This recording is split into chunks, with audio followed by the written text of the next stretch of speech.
नमस्कार. सध्या समाजामध्ये प्रत्येक ठिकाणी आपल्या मुलांच्या करिअरबद्दल प्रचंड चिंता दिसते आणि ही चिंता योग्यच आहे.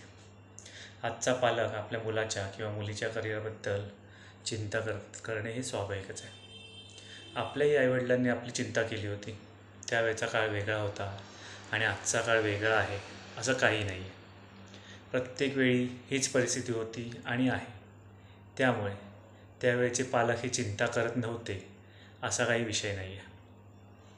पण हीच गोष्ट मात्र आज वेगळ्या पद्धतीने आपल्या समाजामध्ये दिसते. ही समाजामध्ये दिसलेली गोष्ट आहे ही जातकाला आणि त्या जातकाच्या घराला, त्याच्या आईवडिलांना कसा परिणाम करते हे आपण आज बघूया. बालक जन्माला येतो आणि जन्माला आल्यानंतर त्याची पत्रिका तयार होते आणि पत्रिकेमध्ये पंचम स्थान हे त्याच्या शिक्षणाचं स्थान आहे. शिक्षण हे कधीही संपत नाही. मनुष्य जन्माला आल्यापासून मरेपर्यंत शिकतच असतो.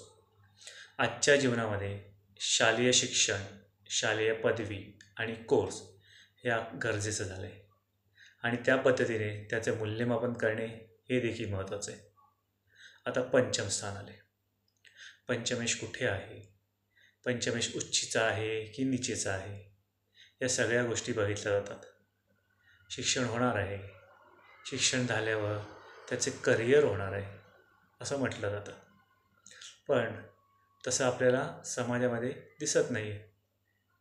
कारण एखाद्या मुलाचं शिक्षण पूर्ण होतं आहे, अगदी उच्च प्रतीचं होतं आहे, तो टॉपर होतो आहे, पण शिक्षणाचा त्याच्या जीवनामध्ये कुठल्याही प्रकारचा फायदा होताना दिसत नाही आहे. मग त्याच्या पत्रिकेमध्ये असं काय घडलं आहे ही गोष्ट बघायची असते, ती ज्योतिषाने बघायची असते. ज्यावेळी त्या पत्रिकेमध्ये कुभाग येतात आणि आलेल्या कुभागाचा या ठिकाणी विचार करावा लागतो. निव्वळ शिक्षण होणार आहे असं बोलून चालत नाही. काही व्यक्तींचे शिक्षण अजिबात होत नाही, पण त्यांची आर्थिक परिस्थिती, त्यांचा धंदा, कमाई हे खूप मोठ्या प्रमाणात होत असते. मग या ठिकाणी शिक्षण आणि त्याची कमाई हा जो भाग येतो तो वेगवेगळा आला. एखाद्या क्षेत्रामध्ये शिकला तर तोच धंदा करावा असा काही नियम नाही. काही व्यक्ती शिक्षण वेगळ्या विभागामध्ये घेतात, पण कमाईसाठी वेगळंच काम किंवा क्षेत्र निवडतात आणि त्यात यशस्वीसुद्धा होतात. आणि हाच प्रकार आज आपल्याला समाजामध्ये दिसतो आहे आणि हा प्रकार फार पूर्वीपासून चालत आलेला आहे. घेतलेल्या शिक्षणाचा फायदा झाला पाहिजे व शिक्षणाचा फायदा होऊन त्याला तो आयुष्यभर मिळाला पाहिजे अशी प्रत्येकाची इच्छा असते किंवा हट्टच असतो. मलाही मान्य आहे.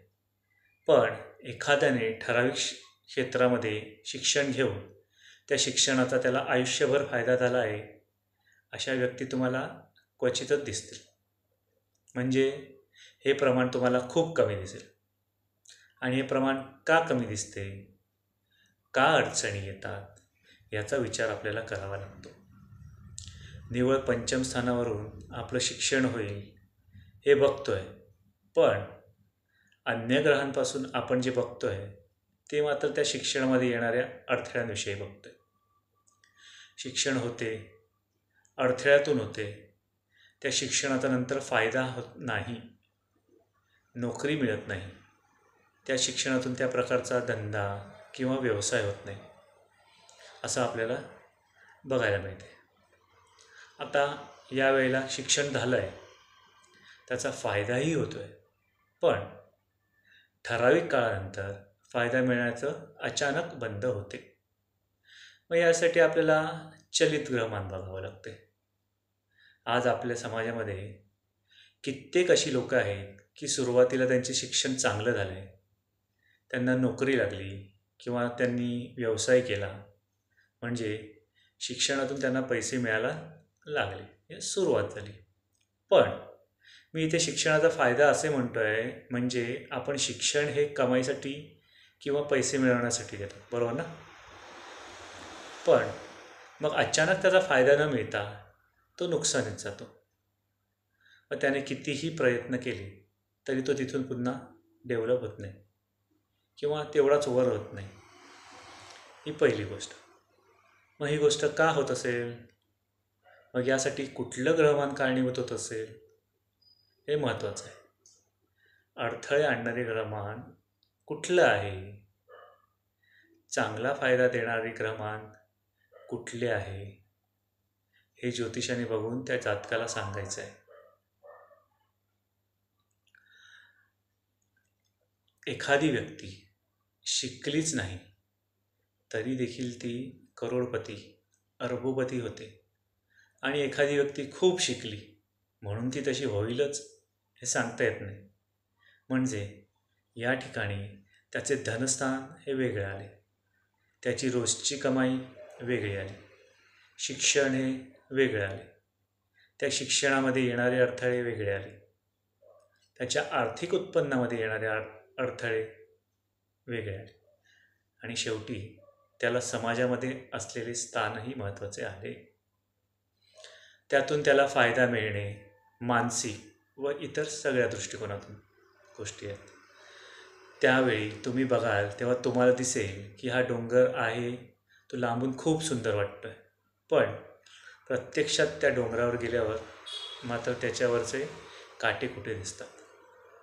आज समाजामध्ये जातकाच्या पालकांना, आईवडील किंवा अन्य नातेवाईकांना ही गोष्ट सांगणे गरजेचं झालं आहे. माझं आणि वाईट होणार हे कोणालाच पटत नाही, पण इथे माझं वाईट व्हायला लागलं आहे आणि मनुष्य जागा कधी होतो आहे? झाल्यानंतर होतो आहे. तसं नको आहे. आज ज्योतिष आपण बघायला लागलो आहे, हे वाईट होण्यापूर्वी त्याचा विचार आपण करूया. आणि चांगलंच झालं पाहिजे ही जातकाची इच्छा आहे आणि आमचीही इच्छा आहे की जातकाचं चांगलंच झालं पाहिजे. पण जर का त्याच्या नशिबात जर काही असेल तर तेही बघणे गरजेचं आहे. ज्योतिषाने ज्योतिष बघायचं आहे तर ते जसं आहे तसं बघायचं आहे. चांगलं असेल तर चांगलं आणि वाईट असेल तर वाईट बघायचं आहे. आणि वाईट बघितलं म्हणून त्या जातकाच्या पालकांनी त्या ज्योतिषाला नावं ठेवू नये, ही काळाची गरज आहे. कारण आज अगदी आम्ही समाजामध्ये शिक्षणाचा फायदा न मिळणे अशा केसेस बघतो आहे. तसेच लग्न होत नाही म्हणून बघतो आहे. लग्न झालं तरी ते टिकत नाही, याही गोष्टी आम्ही बघतो. त्यामुळे जातकाने व जातकाच्या पालकांनी याचा विचार जरूर करावा आणि ज्योतिषाने त्रयस्थपणे याचा अभ्यास करावा. धन्यवाद.